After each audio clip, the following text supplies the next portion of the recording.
So it looks like we might have an official date for the iPhone 15 lineup announcement. Let's talk about the iPhone 15 and everything we know about the event. Let's get into it. So we're roughly 1 month away from Apple's supposed iPhone 15 announcement, and we have a couple of reports that corroborate exactly when this date is going to be. So first, there was a kind of inkling between September 12th or September 13th, and that's what Mark Gurman reported, but then our own insider sources are letting us know that carriers are letting their employees know and urging them not to take off September 13th because of a major smartphone announcement. So that kind of makes us believe that September 12th will be the day that it gets announced, and then September 13th is a day that they're going to have to actually get internally ready for everything to kind of line up for the actual release of the iPhone. And then Mark Gurman is also stating that the actual date of release of the iPhone will be September 22nd, and that kind of lines up with everything that we've seen historically in the past. Normally, Apple will announce their iPhone on a Tuesday, which does line up with September 12th, and then the following Friday is when Apple actually releases the iPhone both in-store and all those pre-order releases, which would line up with that September 22nd timeframe. So we could be getting these a little bit earlier than expected, because I honestly thought we were going to get the iPhones maybe in early October, but middle of September seems to be the way we're going to be getting these iPhones. And the event should be very similar as to what we've seen in the past, especially over these past recent years. So it's going to be kind of a hybrid model. We're going to have in-person events, as well as a pre-recorded event for everybody to view in real time that will be on YouTube, on Apple TV, on everything in between. And then again, there will be some in-person kind of hands-on experiences at the actual Apple Park. And that's going to be how the iPhone 15 event should unfold. And then in terms of what to expect during this iPhone 15 event, it's going to be very iPhone heavy, of course, right? We're expecting 4 different iterations of the iPhone, keeping up with what Apple's been doing with their current iPhone lineup. So we're going to have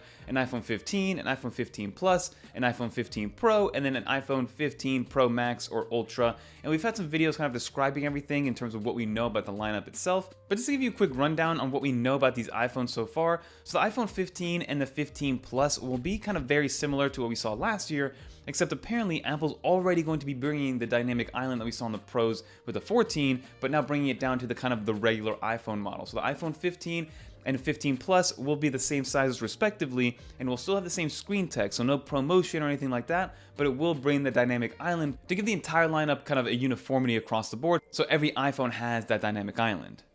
And then of course those 15 and 15 Pluses, as well as the rest of the iPhone 15 lineup, supposedly this is the year we're going to be switching finally away from Lightning and moving on to USB-C. Now USB-C is going to be great moving forward. I feel like most normal people are going to be relatively upset the same way they were upset with the 30-pin connector transition to the Lightning connector, but for most of us that watch these types of videos or in this world, for me it's a net positive, right? Bringing USB-C over to iPhones, because now iPad's going to be USB-C, our Macs are USB-C, peripherals are mostly USB-C except for like the Magic Mouse and the Magic Keyboard, but everything else will be USB-C slowly but surely, and that's because of that EU regulation. So bringing USB-C to the iPhone just unlocks a lot more possibilities for not only the actual charging speeds and data transfer, but then overall I/O that can work and work well with an iPhone. And then in terms of what we're going to see with the iPhone 15 Pro and Pro Max lineup, this is going to be the first year Apple's going to kind of differentiate the two models aside from just battery size and actual size overall. Normally between the Pro and the Pro Max, the only thing you're paying extra for is the bigger battery and the bigger screen itself, but now supposedly we're going to get some other features on the Pro Max model, like a better camera, the periscope camera, so it's going to have just a better camera system overall, and then the regular Pro still have that same triple camera array, just it won't have that periscope lens supposedly that the iPhone 15 Pro Max is getting. But then in terms of what we're going to be getting for the iPhone Pro lineup in totality, it's going to be a titanium finish, it's going to be thinner bezels, it's going to still have USB-C like I mentioned, still ProMotion, the dynamic island's still going to be there. We're going to get kind of this new like red hueish color also on the iPhone 15 Pro Max and the 15 Pro. So there will be some nice noticeable upgrades, and I'm just excited to see what Apple does and how they kind of unveil it to us and what kind of new marketing vocabulary they're going to give us. And then the last most recent rumor we're getting is that the iPhone should actually start at 256 gigs of storage. Now, we don't know if that's just going to be for the Pro models or if that's going to be for also the regular iPhone models, but there is an inkling that now we're going to start at 256 gigs, which I think is amazing finally in 2023, and it's going to go all the way up to 2 terabytes. So let's see what kind of price range Apple gives us for a 2 terabyte iPhone 15 Pro Max. I'm guessing probably $2,200, which would be absolutely insane, but that is what we're going to be dealing with. And again, there might also be a price increase. Every year, there is rumors that there is a price increase about to happen with the iPhone 15s, and so far, since I guess the iPhone 10, we haven't seen a big jump from the Pro models or the Pro Max. This year we're supposedly going to see a $100 bump, but let's see what actually happens and see if Apple actually makes us spend a little bit more on the iPhones. And then the regular Pro still have that same triple camera array, just it won't have that periscope lens supposedly that the iPhone 15 Pro Max is getting.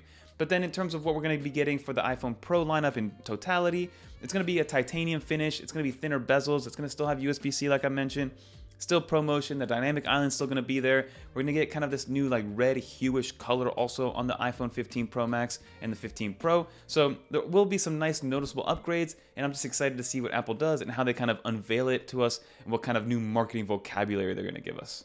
And the rest of the event should focus mostly on software, right? We're going to get iOS 17, watchOS 10, iPadOS 17, macOS Sonoma, the new version of tvOS, and kind of everything kind of brought in together and finally updated for the entire public to be able to use it and get off the beta program and now be in the public program. Because alongside these iPhones, iOS 17 will come preloaded for the most part, but iOS 17 should be available that same Friday, so on September 15th. So Apple will announce on September 12th, the software will be available September 15th, and then the iPhones will be available September 22nd. I think that is what the lineup is going to look like. But that is everything that we see in terms of what Apple is going to be releasing and talking about during the September event.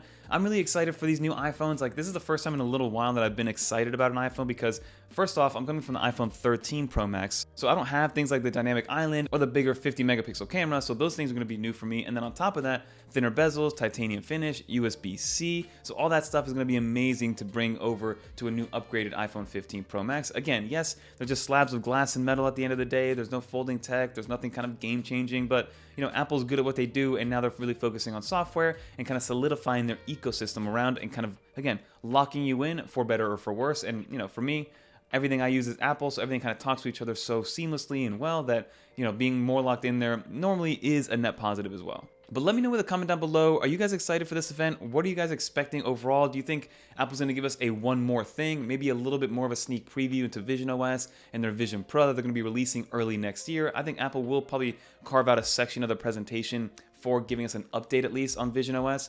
Maybe we'll get some new cases, some new accessories, maybe an updated MagSafe battery pack. That would be cool to see. So leave some comments down below, some speculation, what you guys want to see. Are you going to be updating to any of these new iPhone 15s? What are you updating from? Let me know with a comment down below. I'm always happy to discuss down there. And if you guys did make it to the end, leave a little dolphin as well in the comments down below so I know you made it to the end. And if you want to watch some more iOS, iPadOS, or macOS videos, click on one of these right here. But until next time, I'm Fernando. I'm excited for this iPhone 15 on September 12th, be finally announced. I'm out of here.